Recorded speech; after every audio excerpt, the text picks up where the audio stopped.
ये सवाल करते रहते हैं कि उसका डीएनए क्या है, और समाजवादी पार्टी के राष्ट्रीय अध्यक्ष माननीय अखिलेश यादव जी का डीएनए पूछते हैं और कहते हैं इनके डीएनए में अपराध है। और अगर फिर किसी कार्यकर्ता ने, किसी नेता ने पलट करके उन सवाल उनसे कर लिया तो ब्रजेश पाठक को पूरी भारतीय जनता पार्टी बौखला क्यों गई। जब लोग स्वास्थ्य मंत्री से सवाल करते हैं कि यहाँ पर दवा नहीं है, यहाँ पर इलाज नहीं हो रहा है, यहाँ पर जांच नहीं हो रही है, यहाँ पर जो है बेड नहीं है, तो स्वास्थ्य मंत्री कहते हैं कि समाजवादी पार्टी के डीएनए में अपराध है। जो है ये अपना डीएनए बताएं पहले, उसके बाद जो है किसी और का पूछने का अधिकार। अभी उत्तर प्रदेश की राजनीति में डीएनए को लेकर जो है बवाल मचा हुआ है। पहले समाजवादी पार्टी ट्विटर हैंडल से जो है ट्वीट किया जाता है जिसमें ब्रजेश पाठक का डीएनए पूछा जाता है, जिसके बाद जो है भारतीय जनता पार्टी के तमाम जो कार्यकर्ता थे उन्होंने हजरतगंज चौराहे पर जो है अखिलेश यादव का पुतला फूका। उसके बाद फिर अखिलेश यादव ने ट्वीट किया और कहा कि हमने अपने लोगों को समझा लिया है, अब ब्रजेश पाठक जो है दोबारा से जो है डीएनए पर कोई सवाल नहीं करेंगे। लेकिन फिर उसके बाद जो है डिप्टी सीएम ब्रजेश पाठक लंबा चौड़ा जो है फर्रा जो है ट्वीट करके अखिलेश यादव पर फिर निशाना साधा है। इस पूरे मामले में डिप्टी सीएम केशव प्रसाद मौर्य भी कूद चुके हैं। उन्होंने कहा समाजवादी पार्टी जो है वो लठैतवादी पार्टी जो है बन चुकी है। इन तमाम मुद्दों पर बात करने के लिए हमारे साथ समाजवादी पार्टी के विधायक रविदास मल्होत्रा जी, इनसे जानने की कोशिश करेंगे कैसे देखते हैं उत्तर प्रदेश की राजनीति में इस तरीके के पूरे बयानबाजी। देखिए, समाजवादी पार्टी संघर्षों के कोख से पैदा हुई है और समाजवादी पार्टी से लगातार ब्रजेश पाठक ये सवाल करते रहते हैं कि उसका डीएनए क्या है, और समाजवादी पार्टी के राष्ट्रीय अध्यक्ष माननीय अखिलेश यादव जी का डीएनए पूछते हैं और कहते हैं इनके डीएनए में अपराध है। और अगर फिर किसी कार्यकर्ता ने, किसी नेता ने पलट करके उन सवाल उनसे कर लिया तो ब्रजेश पाठक को पूरी भारतीय जनता पार्टी बौखला क्यों गई। अगर उन्होंने ये मांग कर ली कि अपना डीएनए आप पोस्ट कर दीजिए तो अपना डीएनए पोस्ट कर दीजिए। आप दूसरों का डीएनए आप लगातार पूछते हैं और फिर जब किसी ने आपका पूछ लिया तो इतना बौखलाने की क्या बात थी। मुख्य बात यह है कि भारतीय जनता पार्टी जनता के मुख्य मुद्दों से जनता का ध्यान बांटना चाहती है। जनता आज महंगाई से परेशान है, भारतीय जनता पार्टी महंगाई पर कोई बात नहीं करती है। आज जनता बेरोजगारी से परेशान है, भ्रष्टाचार चरम सीमा पर है, बेतहाशा अपराधों में वृद्धि हो गई है, स्वास्थ्य सेवाएं ध्वस्त हो गई हैं, बिना दवा और इलाज के लोगों की मौत हो रही है।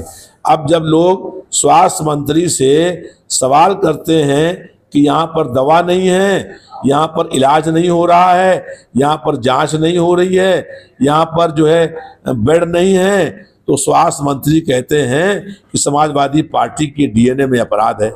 आप बताइए, अगर जनता अपने हक के लिए, अपने अधिकार के लिए इतना बजट पेश हुआ है और बजट के बाद भी बिना दवा, इलाज और जांच के लोगों की मौत हो रही है, और अगर समाजवादी पार्टी के नेता ये मांग करते हैं कि स्वास्थ्य सेवाएं ठीक करी जाएं, लोगों को दवा और इलाज मौके से मिले, दवा इलाज में किसी की मौत ना होने पाए। आज जो है जो एम्बुलेंस सेवा है वो चरमरा गई हैं, पूरे अस्पताल में न सफाई होती है, न दवा मिल रही है, न जनता को कोई पोषाहाल है। तो अगर ये सवाल करते हैं तो भारतीय जनता पार्टी के लोग जनता के मुख्य मुद्दों से ध्यान बांटना चाहते हैं।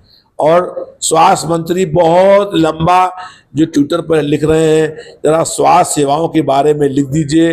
बताइए कि आपने जब 20 मई 2022 को मेडिकल सप्लाई कॉरपोरेशन के गोदाम में छापा डाला था तो 16 करोड़ 40 लाख रुपए की दवाएं मिली थी, जो दवाएं एक्सपायरी डेट की हो गई थी। उस पर आज तक कोई बात नहीं करते हैं।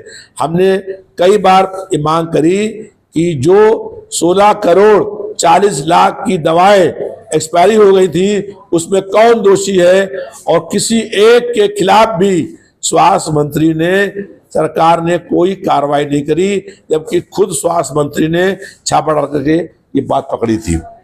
आज जो है किसी भी सीएमओ को, किसी भी सीएमएस को लोकल परचेज की पावर नहीं है। दवाएं खरीदता है मेडिकल सप्लाई कारपोरेशन, और मेडिकल सप्लाई कारपोरेशन में कोई डॉक्टर ही नहीं है, सब आईएएस अधिकारी हैं, और वहां पर भयंकर लूट मची हुई है। आज दवाएं जो आ रही है उसमें भारी कमीशन खोरी हो रही है, दवाएं नकली आ रही हैं, दवाएं जो है घटिया क्वालिटी की आ रही हैं। हर घटिया कंपनी की दवाएं आज सरकारी अस्पतालों में सप्लाई हो रही है, और कितने लोग बिना ऑक्सीजन के मर गए, कितने बच्चों को ऑक्सीजन नहीं मिला उससे मर गए।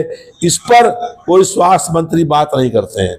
स्वास्थ्य मंत्री अनर्गल विषयों पर जो उनका विषय नहीं है। सबसे बड़ी बात यह है कि अगर आप पूछिए गृह मंत्री किसी और मंत्री से, नगर विकास मंत्री से, तो वो बात करता है गृह विभाग की।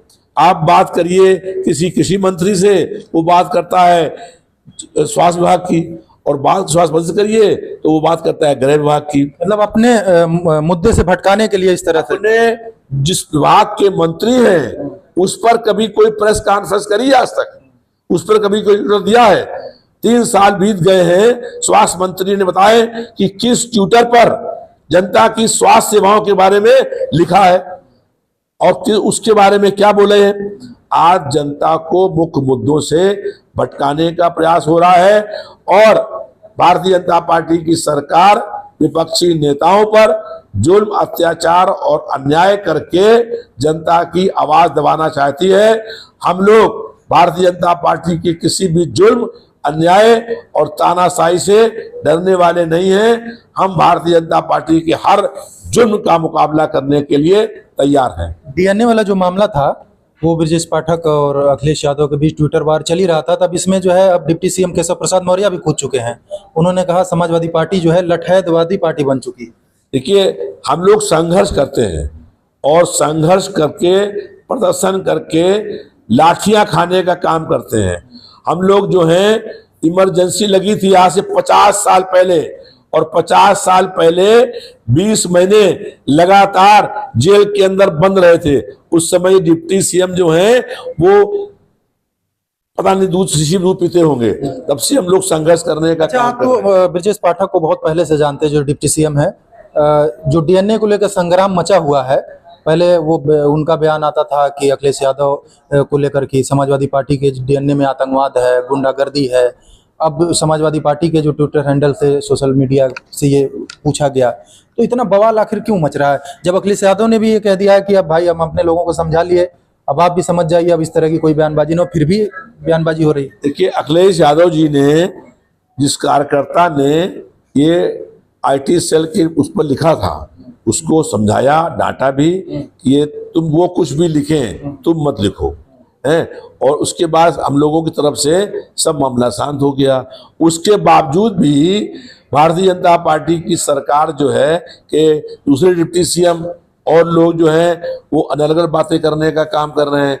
जो है, हम लोग अगर प्रदर्शन करने का काम करते हैं, सरकार के हर जुर्म का मुकाबला करने का काम करते हैं, हम लोग सत्याग्रह और धरना देते हैं। 250 बार मैं जेल में गया हूं, और सारे मुकदमे प्रदर्शन, आंदोलन, सत्याग्रह और धरने के हैं। एक मुकदमा भी जो है वो कोई भी आपराधिक मामला नहीं है, और 238 मुकदमे में मैं बावजूद बरी हो गया हूं। 250 मुकदमे में से 12 मुकदमे भी चल रहे हैं, वो भी आंदोलन प्रदर्शन के अभी हैं, हाल फिलहाल के। और पिछले मुकदमे 238 मुकदमों में हम बरी हो गए, तो हम क्या अपराधी हो गए? हम लोग जनता के हर मुद्दे पर संघर्ष करने का काम करते हैं। भारतीय जनता पार्टी के लोग खुद ही अपराध करने का काम करते हैं। ये बताएं कि डिप्टी सीएम की कहां आंदोलन करके जेल गए? कि अभी कांग्रेस पार्टी में थे पहले, वहां के बाद बीएसपी में आ गए, फिर बीएसपी से भारतीय जनता पार्टी में आ गए। तो इन लोगों का कोई जो है ये अपना डीएनए बताएं पहले, उसके बाद जो है किसी और का पूछने का अधिकार। अभी भी डीएनए जानना है उनका? हमको जानना नहीं है, तो राष्ट्रीय अध्यक्ष जी ने कह दिया, लेकिन उसको किसी और का डीएनए ना पूछे वो। तो भारतीय जनता पार्टी तो कह रही है कि अखिलेश यादव इस बात को लेकर पहले माफी मांगे, तब ये सब खत्म। वो एक पार्टी के कार्यकर्ता ने उसको लिखा था हैं, और लिखा, और लिखने के बाद का बताओ तुम्हारा डीएनए क्या है। तो अब आपने आंदोलन शुरू कर दिया। पहले ये बताइए कि शुरुआत किसने करी है डीएनए पूछने की। तो इसलिए हमने कहा कि जिनके अपने घर शीशे के होते हैं वो दूसरों के घरों पर पत्थर नहीं फेंकते हैं। तो ये थे हमारे साथ समाजवादी पार्टी के कद्दावर नेता और विधायक रविदास मल्होत्रा जी, जिनका साफ तौर पे कहना था कि जिनके घर शीशे होते हैं वो दूसरों पर पत्थर नहीं फेंका करते हैं। डीएनए की बयानबाजी की जो शुरुआत थी वो पहले खुद डिप्टी सीएम ब्रजेश पाठक ने शुरू की थी। उसके बाद जो है समाजवादी पार्टी के जो मीडिया सेल से जो है ट्वीट किया गया। उसके बाद बवाल बढ़ा और उत्तर प्रदेश की राजनीति में जो है डीएनए को लेकर लगातार बवाल जारी है। Asif Khan, news 4 nation, Lucknow.